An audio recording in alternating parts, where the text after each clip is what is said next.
کے دلی جذبات بھی نظر آتے ہیں کہ صحابہ کے دلی جذبات کیا تھے، اللہ نے اس کو بھی قرآن پاک میں ذکر کیا ہے۔ ایک مثال کے طور پہ سورۃ المجادلہ شروع ہوتی ہے، قد سمع اللہ قول التی تجادلک فی زوجہا وتشتکی الی اللہ۔ کیا مطلب؟ قد سمع اللہ نے سن لیا، تحقیق قد سمع اللہ قول التی، اللہ نے اس عورت کی بات کو سن لیا، تجادلک فی زوجہا، اے رسول جو آپ سے اپنے شوہر کے بارے میں جھگڑا کر رہی تھی، وتشتکی الی اللہ، اور اللہ سے شکوہ کر رہی تھی۔ معاملہ کیا ہے؟ معاملہ یہ ہے کہ حضرت خولہ بن ثعلبہ رضی اللہ عنہ ایک عورت تھی جن کے خاوند کا نام اوس بن صامت رضی اللہ عنہ تھا۔ دونوں ہنسی خوشی زندگی گزار رہے تھے۔ ایک مرتبہ اوس بن صامت رضی اللہ عنہ نے اپنے بیوی کو اپنے پاس بلایا اور بوس و کنار کرنا چاہا، تو کچھ طبیعت نہ تھی تو انہوں نے اس بات کا انکار کر دیا۔ جب اس نے انکار کر لیا تو ان کی طبیعت پر یہ نہایت برا گزرا کہ میں نے اس کو بلایا اور یہ آئی نہیں۔ زمانہ جاہلیت میں یہ طریقہ تھا کہ جب اگر بیوی کو طلاق دینی ہو یا اس کو حرام کرنا ہو تو اس کو زہار کر دیتے تھے۔ زہار کہتے ہیں کہ یہ لفظ بولنا، انت علی کظہر امی، کہ تم میرے اوپر ایسے ہی حرام ہے جیسے میری ماں مجھ پر حرام ہے۔ اب اوس بن صامت نے اپنی بیوی کو یہ الفاظ بول دیے، انت علی کظہر امی، کہ تو میرے اوپر ایسے ہی حرام ہو گئی ہے جیسے میری ماں مجھ پر حرام ہو گئی۔ جب کچھ وقت گزرا تو ان کو اس بات کا بڑا احساس ہوا کہ یہ تو میں نے غلط کر دیا ہے۔ خولہ بن ثعلبہ بوڑھی ہو چکی تھی اس وقت، اور انہوں نے اپنے خاوند کو کہا کہ تمہارے اس الفاظ سے طلاق تو نہیں ہوئی؟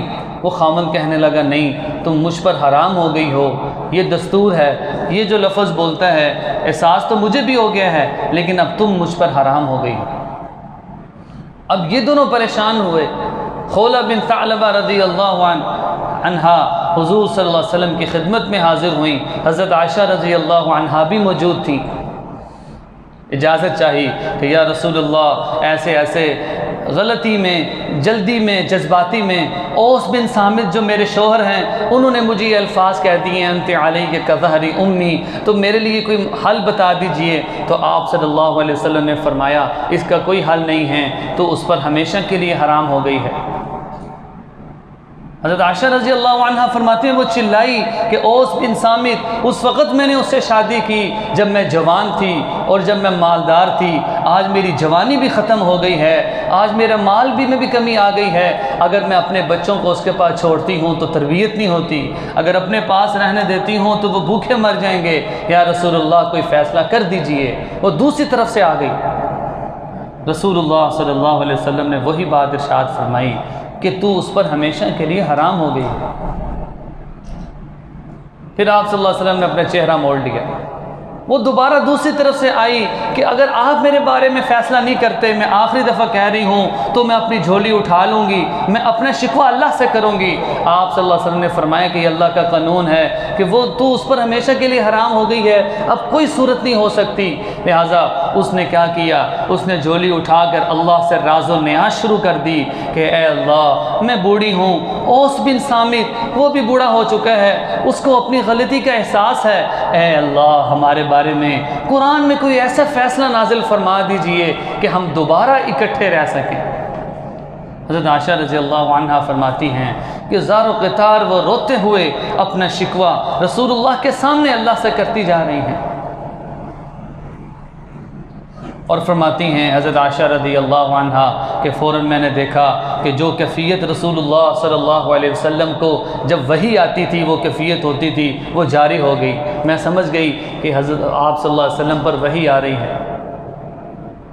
جب وہ اپنا شکوہ کر کے فارغ ہوئی، رسول اللہ صلی اللہ علیہ وسلم نے فرمایا مبارک ہو، اللہ نے تمہاری فریاد سن لی ہے، اور اللہ نے یہ قاعدہ قرار دیا کہ اگر کوئی آدمی اپنی بیوی کو زہار کرتا ہے تو وہ بیوی ہمیشہ کے لیے حرام نہیں ہوتی، البتہ کچھ روزے اور کچھ اللہ نے ایک نصاب مقرر کر دیا، جب وہ لگاتار روزے رکھ لے اور وہ صدقہ کر دے، فرمایا کہ اس کے بعد تمہاری جو بیوی ہے تم پر حلال ہو جائے گی۔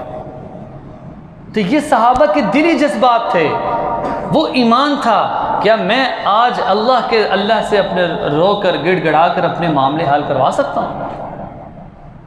ایک بات طے ہے، لیکن ایک کی فریاد پر پورا حکم بدل دیا گیا اور پورا رکوع نازل ہوا۔ الذین یظاہرون منکم من نسائہم ما ہن امہاتہم ان امہاتہم الا اللائے ولدنہم، اور آگے فرمایا والذین یظاہرون من نسائہم، کہ جو اپنی عورتوں سے زہار کرتے ہیں